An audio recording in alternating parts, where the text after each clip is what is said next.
ഇന്നത്തെ ടോപ്പിക് നമ്മളുടെ തള്ളവിരലിൻ്റെ ഈ ലിഗ്മെൻറ്റിനെ പറ്റിയാണ്. ഉൾഭാഗത്ത് നമ്മളുടെ ഈ എല്ലും തമ്മിൽ കണക്റ്റിങ് ചെയ്യാൻ കുറച്ച് ലിഗ്മെൻറ്റ്സ് ഉണ്ട്. ഈ സൈഡ് കണ്ടോ, ഇവിടെയും ഈ ഏരിയയിലും. നമ്മളിപ്പോൾ ഈ ടൈറ്റ് ആക്കുന്ന ആക്ഷൻ അല്ലെങ്കിൽ ഭാരങ്ങൾ പൊന്തിക്കുമ്പോൾ സ്ലിപ്പായാൽ, അതായത് വിരൽ ഇങ്ങനെ പോയാൽ ഈ രണ്ട് എല്ലുകൾ തമ്മിൽ ആ ലിഗ്മെൻറ്റ് വിട്ടുപോകും. വിട്ടുപോയാൽ എന്താ പറ്റുക? നമുക്ക് പിടുത്തം കണ്ടോ, നമ്മൾ പിടിക്കുമ്പോൾ നമ്മളുടെ തമ്പ് ഇങ്ങനെ താഴേക്ക് പോവും. നോക്കട്ടെ, അങ്ങനെ താഴേക്ക് പോവും കണ്ടോ. സോ ഈ ലിഗ്മെൻറ്റ്, ഉൾഭാഗത്തെ ലിഗ്മെൻറ്റ് പോയാൽ നമുക്ക് പിടുത്തം കിട്ടില്ല. സോ ഫോർ എക്സാമ്പിൾ, ഒരു പ്രഷർ കുക്കർ പൊന്തിക്കുക അല്ലെങ്കിൽ ഹെവി വെയിറ്റ് പൊന്തിക്കുക, ഭയങ്കരമായിട്ട് പെയിൻ വരാൻ തുടങ്ങും.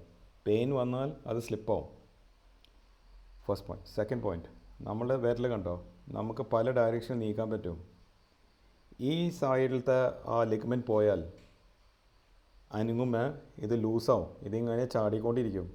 സോ പിടുത്തം വരുമ്പോൾ വിരൽ ഇങ്ങനെ പോകുന്ന പകരം ഇത് ടിൽറ്റായിക്കൊണ്ടിരിക്കും. ഇതിൻ്റെ ആദ്യം എന്തായാലും എക്സ്റേ എടുക്കേണ്ടി വരും.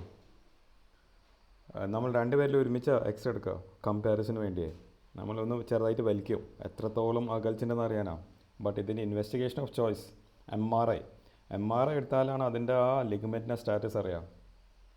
ലിഗ്മെൻറ്റ് പൊട്ടിപ്പോയിട്ടുണ്ടെങ്കിൽ അത് തുന്നി പിടിപ്പിക്കേണ്ടി വരും.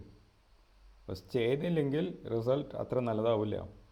ജോയിൻ്റ് ഇങ്ങനെ ഇളകാൻ തുടങ്ങും, ഈ രണ്ട് എല്ലുകൾ തമ്മിലിങ്ങനെ ഇളകാൻ തുടങ്ങും, പിന്നെ അത് തേയ്മാനമായി മാറും.